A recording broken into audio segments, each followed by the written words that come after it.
Professor? Ha. You okay, Professor? You're laying in the same spot you were last week. Who the hell are you? It's me, Derek. You know, the student who actually asks questions and interacts with you? Oh, it's you.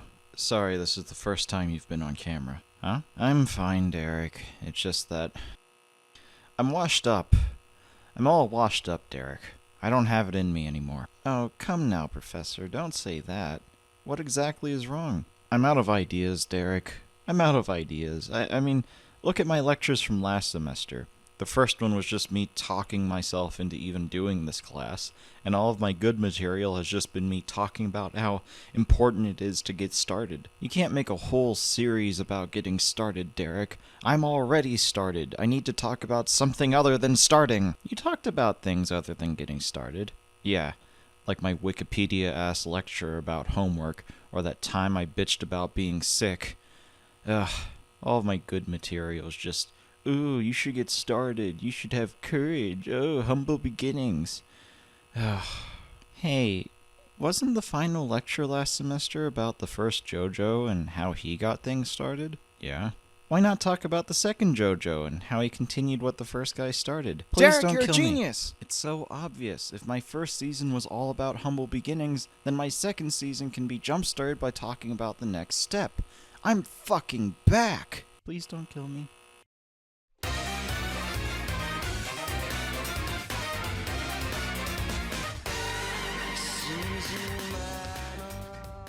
We ended off last semester talking about how one of Jonathan Joestar's most important labors was dying.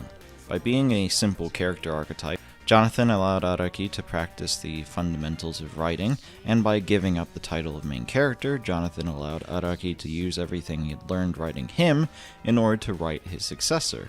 That successor was Joseph Joestar. Legacy characters are really interesting because, in a lot of ways, they owe a lot to the original. Jonathan laid down the groundwork for the series. Jonathan gave value to the Joestar name and to the JoJo nickname that Joseph got to inherit. This is often brought up with legacy characters, the fact that the original did the heavy lifting for them. However, when it comes to a title that's passed along to many different characters, or a role that's passed to many different actors, there's definitely a lot riding on the shoulders of the very first to inherit the role. Sure, it's hard being the first Spider-Man or Batman, but I'd argue it's just as hard, if not harder, to prove that there can be a second one. Successors typically face a handful of common problems. How do they continue the themes of the story without being just a copy of the previous main character? How do they have a distinct personality without alienating the original audience? How do they have their own set of skills and powers without abandoning the appeal of their predecessor's skill and power set? Let's talk about these problems from the most superficial to the most important. As far as powers and abilities go, Joseph still uses Hamon, but he doesn't gain and use more colored variants of Hamon. In fact, he abandons the color system altogether. Metal Silver, Turquoise Blue, and even Sunlight Yellow Overdrive are all abandoned for just Overdrive. The potency of Joseph's Hamon, while applied to be even more potent than Jonathan's, isn't even given much attention. Instead of using new techniques with flashy names or using more powerful techniques, Joseph focuses on the intricacies of Hamon and how to use it along with his environment.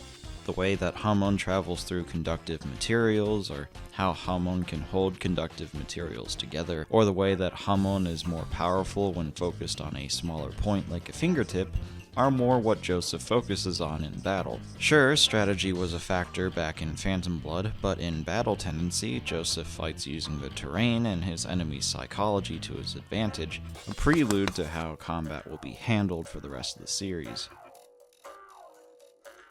When it comes to personality, Joseph admittedly owes a lot to Jonathan's simplicity.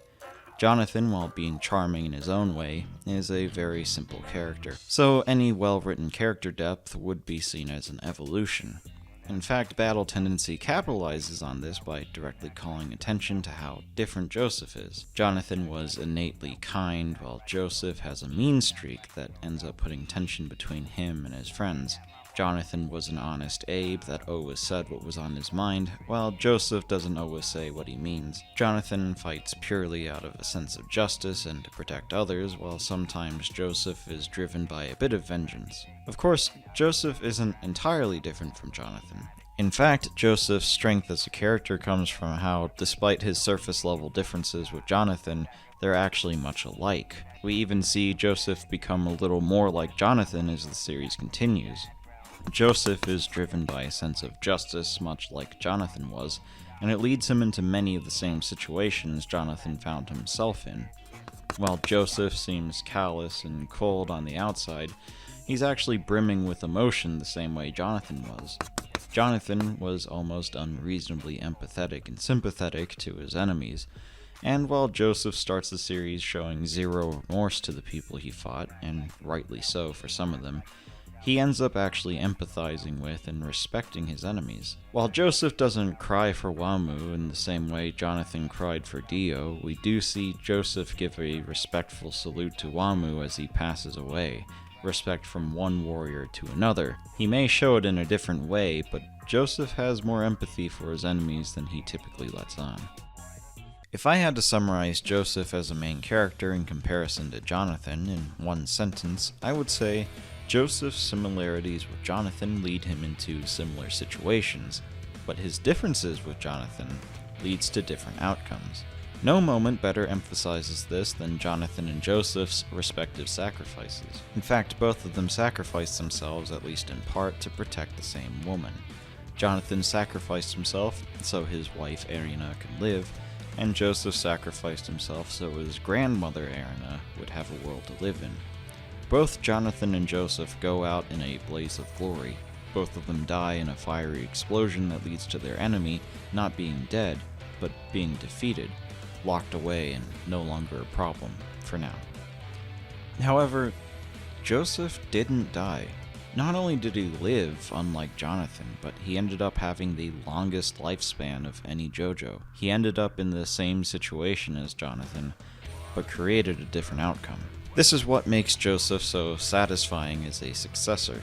His outward differences but deep-seated similarities with the previous protagonist go hand in hand to create something familiar but also fresh and new at the same time, like a new album by your favorite band. In an underappreciated piece of writing, this part of Joseph is exemplified not only at the end of the story, but also the very first time we see him. Joseph has one of the best and most iconic character introductions, and it lays out the interplay between his similarities and differences with Jonathan perfectly. Joseph gets his wallet stolen by a character named Smokey Brown, named after Smokey Robinson and James Brown, by the way. However, Smokey quickly gets caught by the police, and being that the story takes place in 1930s America, these cops immediately exercise excessive force.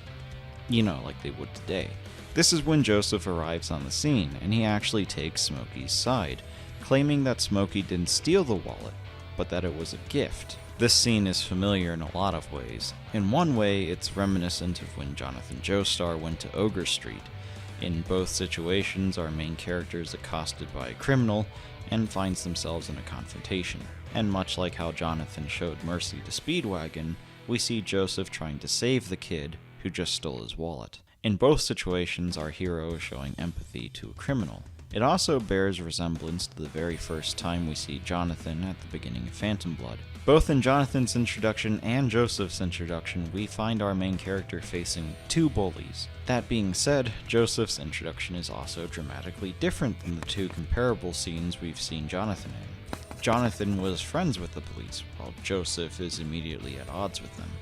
When Jonathan was at Ogre Street, he was the young one being helped out by an older, wiser criminal, whereas now we see Joseph as the older one helping out a younger criminal. This moment bears a striking resemblance to two of Jonathan's most iconic moments, but at the same time, it's sort of the opposite of both of them.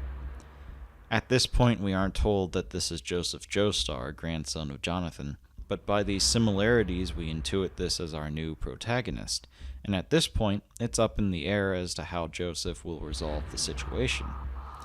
When Jonathan fought the two bullies, he lost, and when Jonathan was at Ogre Street, the situation was resolved not by violence, but by winning Speedwagon over. So how will our new protagonist deal with this situation?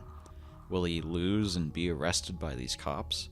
Will he use gentlemanly charm to win them over? For a second, we get a fake out. One of the officers wipes a booger on Joseph's face, and yet Joseph doesn't retaliate.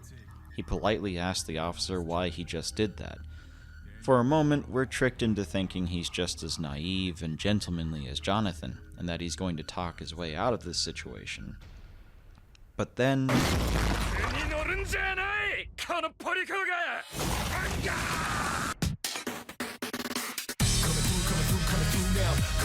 Joseph defies all expectation by ruthlessly maiming both officers. He didn't talk his way out of the situation, and he didn't lose his fight with the two bullies. He fought his way out and won handily. The similarities with Jonathan got him into a familiar situation, but his differences led to a new outcome. This is the beauty of battle tendency in JoJo's Bizarre Adventure as a whole, the ability to play off of what came before, the ability to make a familiar sound but with a brand new rhythm. And while battle tendency is the last part where Hamon, or the ripple, plays a significant role in JoJo's Bizarre Adventure, it was a fitting ability to start with, because even as early as Part 2, we see the ripple effect from one part to another. This is Joseph Joestar, the perfect successor with the perfect introduction.